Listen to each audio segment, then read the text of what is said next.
Hello, my name is Keshwani. That's Keshwani,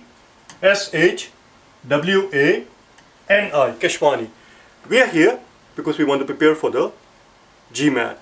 We have been solving GMAT math problems out of this book here, GMAT Review, the official guide, the 13th edition. If you do not own this book already, purchase one immediately. You're going to need it. The book contains 230 problem-solving questions. It has 174 data sufficiency questions. We have already solved all of those problems from the book. If you are interested in watching the original solutions to the problems, you will find the original solutions from day number 1 through 250. Right now, we are in the process of redoing the problem, resolving the problems. We are on page number 277. On page number 277 at problem number 28. Let's take a look at it. In problem number 28, we are told that Carmen, I believe is her name, not that it matters, we are told that this woman, she works 30 hours. She had been working 30 hours per week. We are also told that she has just gotten hourly wage. She's just gotten a raise, an increase in her hourly wage. She has gotten her hourly wage has gone up by $1.50. And the question is very straightforward, very simple. The question simply is how many fewer hours can she work and still have the same weekly amount that she was earning before? Let's see what they tell us, shall we? In the first statement they tell us that her weekly salary was $225. Now, as I always remind you, every time we do these problems, as I always remind you, these questions are called data sufficiency. They are called data sufficiency for a reason. Nobody is asking us to solve anything. Nobody is asking us to do anything at all.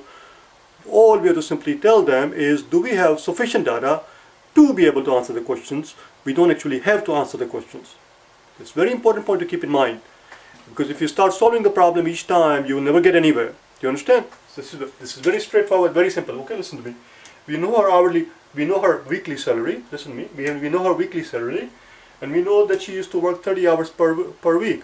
We divide 225 by 30, we're going to get her old hourly salary.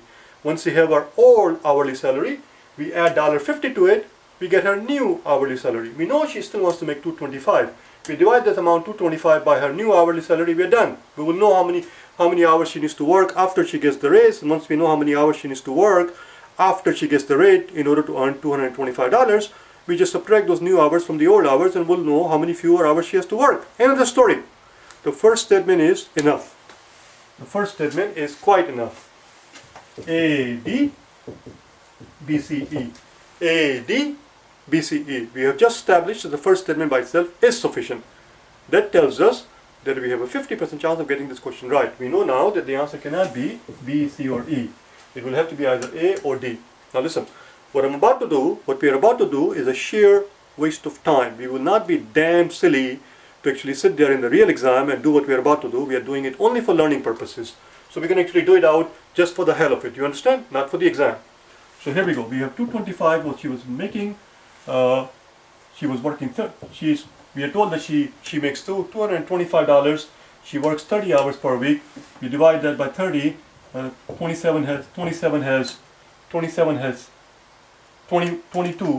has 7 threes. The remaining one goes and joins the 5, becomes 15, and 15 has 5 threes. So 75 divided by 10, 75 divided by 10 tells us that she is making $1.50 before.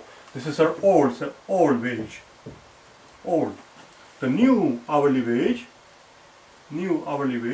which of course will be $7.50 plus $1.50, which is going to be $9 per hour.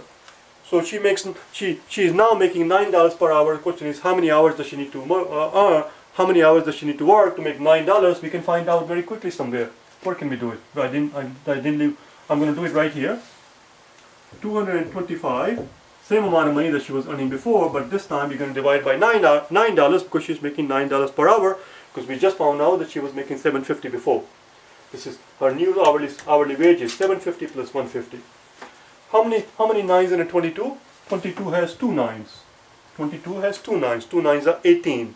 The remaining 4 goes and joins the 5, becomes 45. 45 has how many nines? 9 fives are 45. 45 has 5 nines. 5 nines are 45. There you go. 25 hours. Before she was working 30 hours. Where is it? Before she was working 30 hours, Now she's going to work 25 hours to earn $225. She's going to work 5 fewer hours. That's it. But like I said, this was not necessary. This was a waste of time. Do you understand? Let's look at second statement.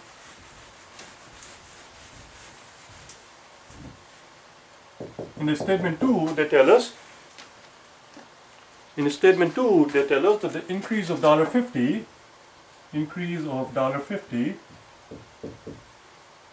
represents, I can't write, increase of $50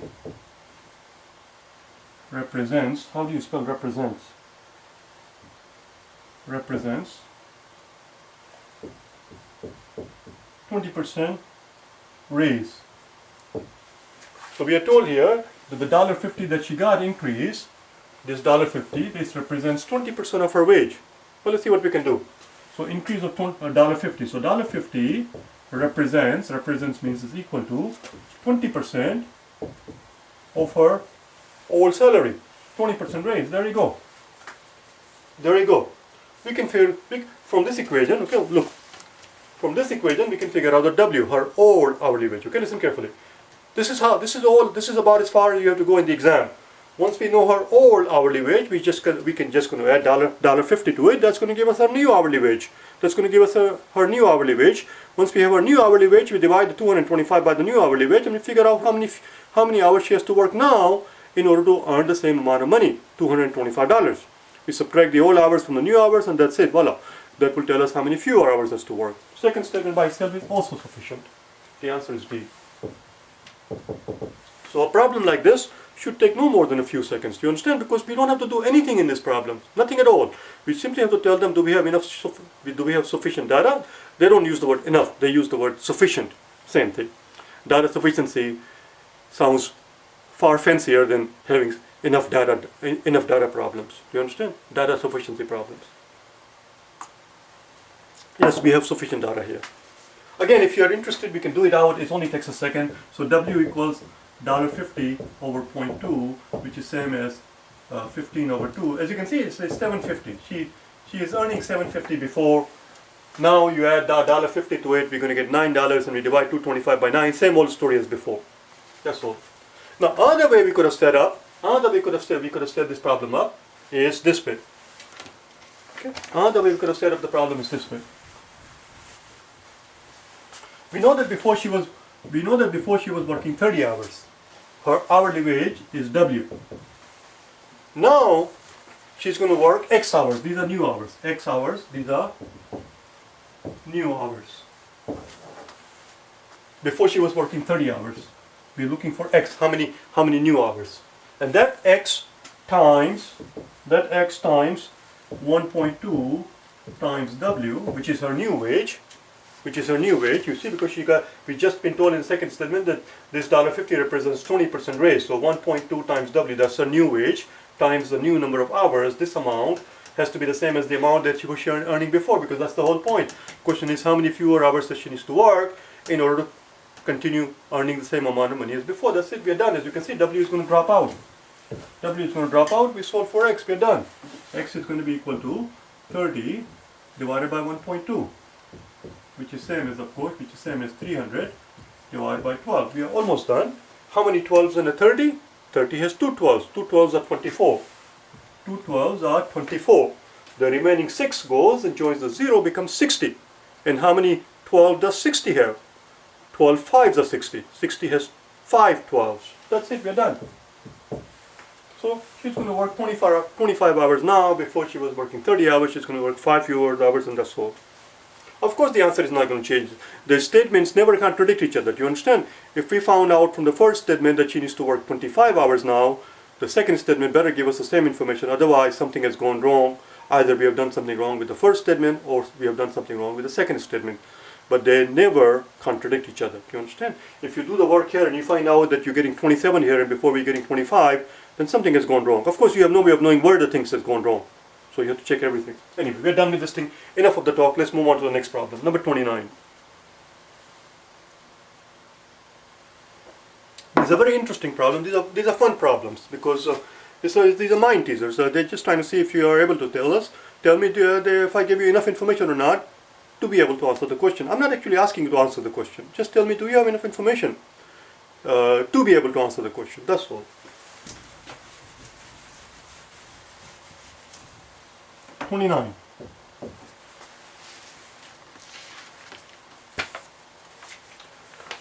We are told that 90 students auditioned. Question is, how many were accepted? Question is, how many were accepted? I'm going to change the marker one more time. I don't like this thing. I don't know why they are so light.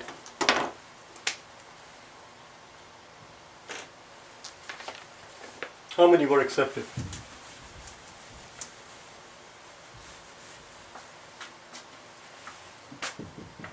In the first statement, they tell us that 2/3 of the boys plus 1/3 of the girls who auditioned were accepted. 2/3 of the boys and 1/3 of the girls who auditioned were accepted. They are emphasizing the fact that all the people who were accepted had to go through audition. There was nobody there who was accepted without the audition. So they're ruling out that possibility. If you are accepted, you must have auditioned. 1/3 of the girls and 2/3 of the boys, but the question is, we do not know how many boys there are. We do not know how many girls there are. Until we know the number of boys and until we know the number of girls, we can't really do anything with this information. This information is not sufficient. This is not sufficient data for us to be able to answer the question, how many were accepted? We know 2/3 were accepted, 2/3 of the boys and 1/3 of the girls, but 2/3 of what? 1/3 of what? This is not enough. A, D, B, C, E. Because this statement is not enough by itself, we know now that the answer cannot be A or D. Let's look at second statement. In the second statement, they tell us that 26 of the boys, 26 boys were accepted. Again, simply knowing that 26 boys were accepted, in itself does not help us get the answer as to how many were accepted. We know how many boys were accepted, but what about number of girls? How many girls were accepted? This statement by itself does not enable us to answer the question, how many girls were accepted? This statement by itself is not enough. The answer cannot be B. Notice how we do it here. The first time around, we just put down one line here that tells me that I crossed them out in the first round. This is the second round. Now the answer is going to be either C or E. Now we're going to put the two statements together, and if we are able to answer the questions by putting the information from the two statements together, then the answer would be C. If it turns out that putting the information from the two statements together is still not enough for us to be able to answer the question, then of course the answer would be E. Let's find out. It's very simple now. We know 26 boys were accepted. Okay, listen, I'm going to put the cap back on because there is no need to do the work. This thing should go through in a matter of few seconds. We know 26 boys were accepted, and we know 2/3 of boys were accepted, which means 2/3 of the boys equals 26. If 2/3 of the boys equals 26, we can figure out the number of boys. Once we have the number of boys, we know 90 people auditioned. Once we know how many boys auditioned, we subtract that amount from 90, we will know how many girls were how many girls auditioned. Once we know how many girls auditioned, we also know that 1/3 of them were accepted. So we take the 1/3 of that amount and we figure out how many girls were accepted. That's it. We can figure out how many people were accepted. Putting the two statements together does the job nicely. Putting the two statements together does the job nicely. Again, what we are about to do is a sheer waste of time. Do not do that in the real exam. Do not be silly to actually sit there and solve the bloody thing. Do you understand?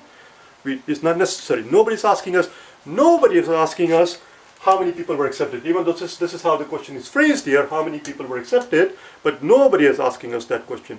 What we are being asked here is, do we have sufficient data here in statement 1 and statement 2 when we put them together to be able to answer this question? And the answer to that question is, yes, we do have enough data. The answer is C. If the answer had been no, the answer would have been E. Let's do it out just for learning purposes. Do you understand? It's very simple, very straightforward. So 26 here represents 2/3 of boys, which means boys must be 26 times 3 over 2. Divide 26, we get 13. 13 times 3 is 39. You see? Which means girls must be 90 minus 39, which is 51. 90 minus 40 I know is 50, so 90 minus 39 must be 51. and 1/3 of them were accepted. So divide 51 by 3, and we'll have how many, we will figure out how many girls were accepted. 5 has 1 3, 5 has 1 3, the remaining 2 goes, it joins the 1, becomes 21, and 21 has 7 3. There you go. 17 girls were accepted and 26 boys were accepted. There we go, we just answered the question, even though it was not necessary. Let's go to the next one, shall we? Give me 1 second break.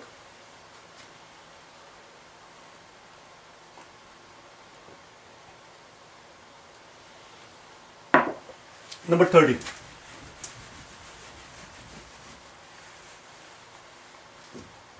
Number 30.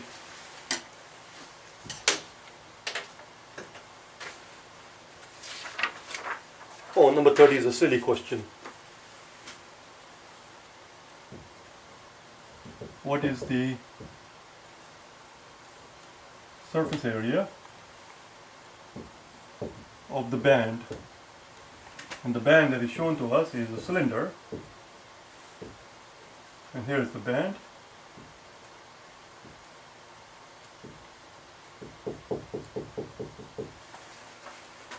In order to figure out the band, we need to figure out what is the distance around the cylinder, which is the circumference. And in order for us to figure out the circumference, we need to know the radius or the diameter, and we need to know the width of the band. Those are the 2 bits of information we need, either the radius or the diameter and the width of the band, which is what they're calling X meter. Keep that in mind. Do you understand? Somehow, somewhere, we have to extract those 2 pieces of information, otherwise we cannot answer the question. The first statement tells us that X equals half. First statement tells us that X equals half. Well, that is not, of course, useless information. That is not a worthless information. This is actually very useful information. We know now X equals half, but without knowing the diameter, we cannot figure out the circumference. So this information is not enough. Not enough. Or if you really want to be geeky, not sufficient.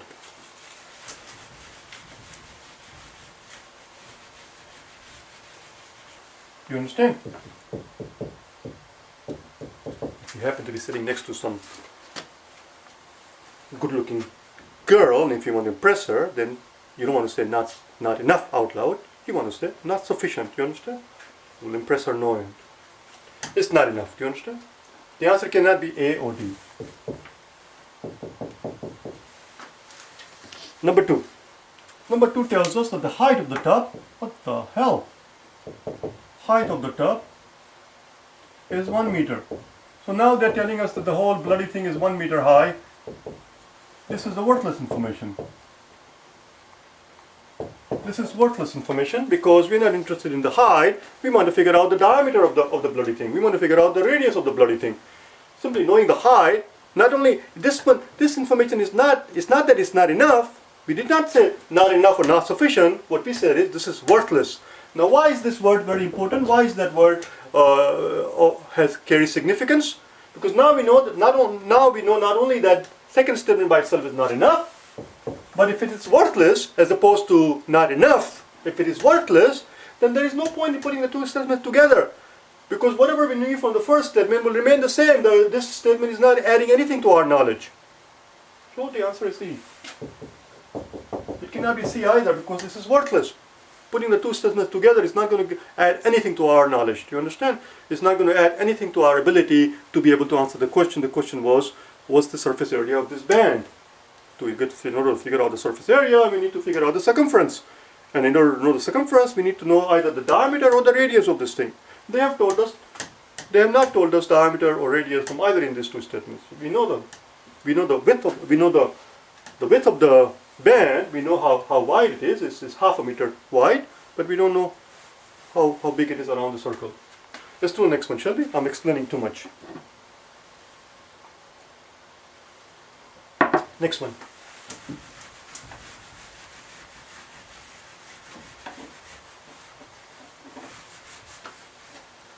Number 31. We are told that D equals 0.43 T. 7. The question is, what is T? T, of course, is the 1000th digit. thousandth digits. And the question is, what's the value of t? Let's see what they tell us.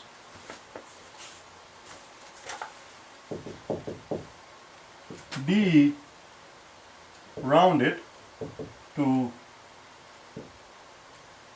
nearest hundredth equals 0.44 equals 0.44. So if you take this amount 0.43 t, and if you round it to nearest hundredth, it becomes 0.44. But that just tells us that t here, this implies that t must be something greater than or equal to 5. Whether it is equal to 5 or greater than 5, it doesn't matter. Don't make a fuss about it. Some people say equal to 5. Some people say if it's 5. Some people say that if it is more than 5, then you round up. Some people say if it is 5 or more, you round it up. But for our purposes, it makes no difference. All we know is that t is some amount greater than or equal to 5. That's not enough. We need to know what t is.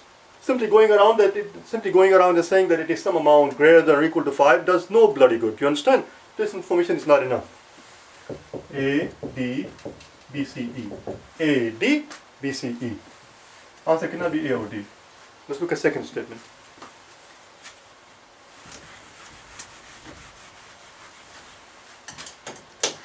Second statement says that D rounded to nearest thousand is 0.436. 0.436. There you go then. You see? D, we are told, is 0.43T7. Listen carefully. And when we round this thing, we are told that it is 0.436. Well, that means that because this is 7, you see they ruled out, they don't give you anything that causes confusion. They do not put the 5 here because that causes controversy. It's 7, which means if you're going to round it to the nearest thousand, if you're going to round this number to nearest thousand, the fact that this is 7, this is more than 5, that means we're going to round this up one by 1, which means t must have been 5. This implies that t must have been 5. Must have been 5. In other words, it is before this was 0.4357, and 0.4357 is being rounded to 0.436. That's what t is 5, which means second statement by itself does the job nicely. The answer is B. The answer is B. I'm going to stop right here, okay? I'll see you tomorrow, okay? Bye now.